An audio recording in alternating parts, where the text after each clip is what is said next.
Welcome back, deep divers. We're about to unwrap something special today. Something sweet, something a little bit nutty, something classic. I like where this is going. We're diving into Willy Wonka and the Chocolate Factory. But get ready, because we're going deeper than just everlasting gobstoppers. That's right. We're looking at the poverty, the temptation, the consequences of greed, all the stuff that makes this film more than just a sugary treat. Yeah, you think it's all candy and sunshine, but there's some serious darkness swirling beneath that chocolate river. Hmm. Let's start with Charlie Bucket. Ah, Charlie. This kid's sharing a bed with his grandparents, living in a house that looks like it could crumble with a stiff wind. Talk about humble beginnings. And yet he's not bitter or anything. He's just this good-hearted kid. It really shows how well the movie's written and also how great Peter Ostrom is as Charlie. Yeah, he nails that wide-eyed wonder, even though he's got nothing. Toto. Total opposite of the other golden ticket winners, right? Oh, absolutely. I mean, you've got Augustus Gloop, who's basically a human garbage disposal on legs, and Veruca Salt, who throws a tantrum if she doesn't get exactly what she wants. Right now. It's like they're these caricatures of spoiled kids. Almost too much sometimes. Well, but doesn't that make them even more memorable? I think that's what director Mel Stewart was going for. Like, he wasn't afraid to make these characters over the top, almost cartoonish, to really show how bad unchecked indulgence can be. Like, think about Violet Beauregard Oh, man. turning into a giant blueberry. Yeah. Because she just had to have that experimental gum. It's hilarious and kind of disturbing at the same time. But definitely a scene you don't forget.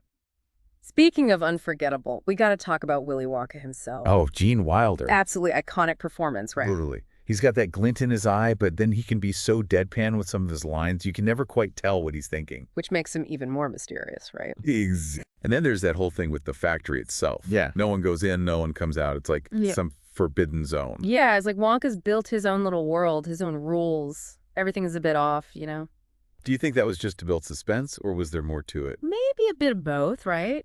But it definitely adds to the mystery around Wonka.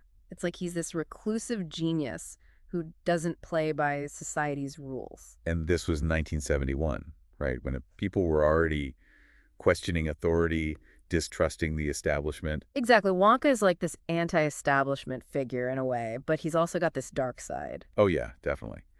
And then you've got Arthur Slugworth lurking in the shadows, whispering in the kids' ears, tempting them to betray Wonka. It's like he's testing their character, right? Greed versus integrity. And it's so interesting how each kid reacts differently. Some of them, like Veruca, don't think twice. And then there's Charlie. He's core. He wants that chocolate for life, but he still hesitates. It really shows you what kind of kid he is. That scene says so much about the movie's message about temptation. It's not just about wanting something. It's about what you're willing to do to get it. And Charlie, even though he's got nothing, chooses integrity. It makes him the moral center of the whole story. It does. He's the one who truly appreciates the magic of the factory. But all the other kids, they fall victim to their own desires. Augustus with his eating, Veruca with her wanting everything, Violet with her competitiveness, and Mike TV stuck in his TV world. Each one gets their comeuppance in a way that's both funny and disturbing. It's like Stewart is playing with us, giving us these over-the-top characters and situations, but there's this darkness underneath it all. Yeah, there's always that feeling that something isn't quite right, like something darker's going on, especially with the Oompa Loompas. Oh, the Oompa Loompa, they're so interesting. On the one hand, they're these cute little guys with their songs and dances, but there's something else there, something that feels off. It makes you wonder about their backstory.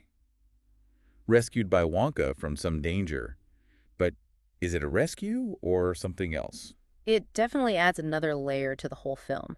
People have been debating about the Oompa Loompas for years. Are they a commentary on something bigger or just part of the fantastical world? We'll definitely have to dive into that more. But before we go full Oompa Loompa, we should talk about the visuals of this film. They're amazing. Oh yeah, from the moment those gates swing open and you see that chocolate river, it's pure movie magic. The sets, the costumes, everything is so imaginative. It's like stepping into a child's dream, but with this edge to it, It's like a world you want to explore, but you're also a little scared of what you might find. Exactly. And that's what makes it so captivating. We've only just scratched the surface. Yeah. We're already seeing so much depth. We haven't even entered the factory yet. That's where the real fun begins. Buckle up, deep divers. Things are about to get a whole lot sweeter and maybe a little bit weirder. It really is like stepping into another world when they go through those factory gates. The rules of reality just don't seem to apply inside. Yeah, and you see that right away in the chocolate room. Chocolate river, candy trees, edible mushrooms. It's like every kid's fantasy and a parent's worst nightmare all rolled into one. And that's where Augustus Gloop gets his, Well, you know. a little too much of a good thing. Exactly. Even in a land of pure chocolate, there's a limit.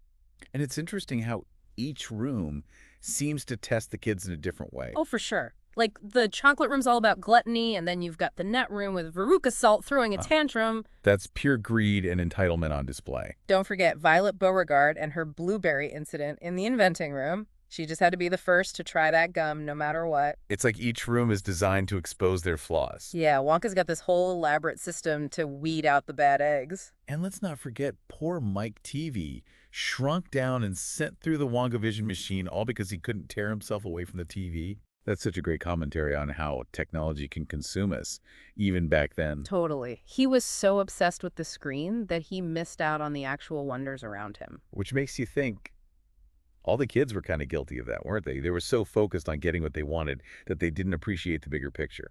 Except for Charlie. He seems to be the only one who truly understands the magic of Wonka's world. He's not blinded by greed or desire. He's just enjoying the ride. Like when he and Grandpa Joe drink the fizzy lifting drinks, they're in trouble. But you can tell they wouldn't trade that experience for anything. Yeah, there's this sense of pure joy and wonder in that scene. They're breaking the rules, sure, but they're also experiencing something truly extraordinary. And that's what makes Charlie different, I think. He's not afraid to take a risk, to embrace the unknown. And in the end, it's those qualities that make him the perfect heir to the factory. It's not about who wants it the most, it's about who deserves it. And that whole reveal with Slugworth being Wonka's employee, brilliant. It's such a good twist. It makes you realize that Wonka was in control the whole time. It's almost like he was orchestrating everything, testing them from the very beginning. Which makes you wonder how much of it was all part of his plan. Was he manipulating them to find the right successor? It definitely adds a layer of complexity to Wonka's character. Is he a kindly eccentric or a mastermind? He's a little bit scary, you know. But also, there's this sadness to him, this loneliness. Gene Wilder really brought that out in his performance. It's part of what makes this film so fascinating. You never quite know what to make of Wonka. And that's why people are still talking about it, debating it, all these years later. It's not a simple story with easy answers. Exactly. Yeah. It makes you think, makes you question.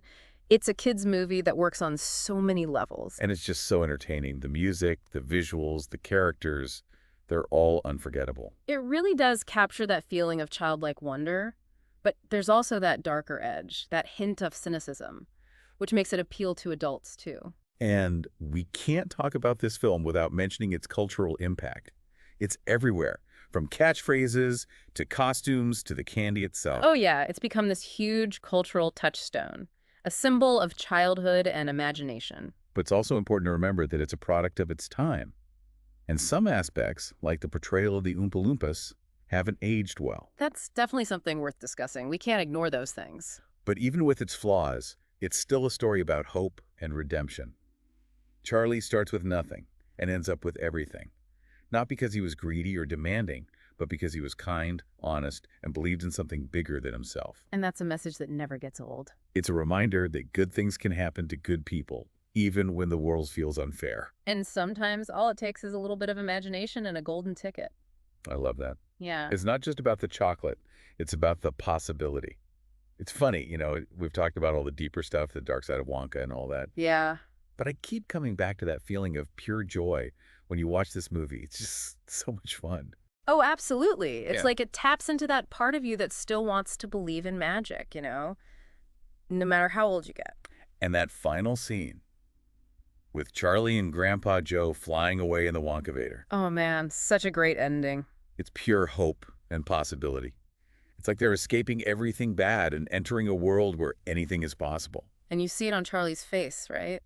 It's that pure joy. It gets me every time. It's a good reminder that even when things are tough, even when the world seems kind of messed up, there's still good in it. Yeah, there's still that sense of wonder out there if you know where to look for it.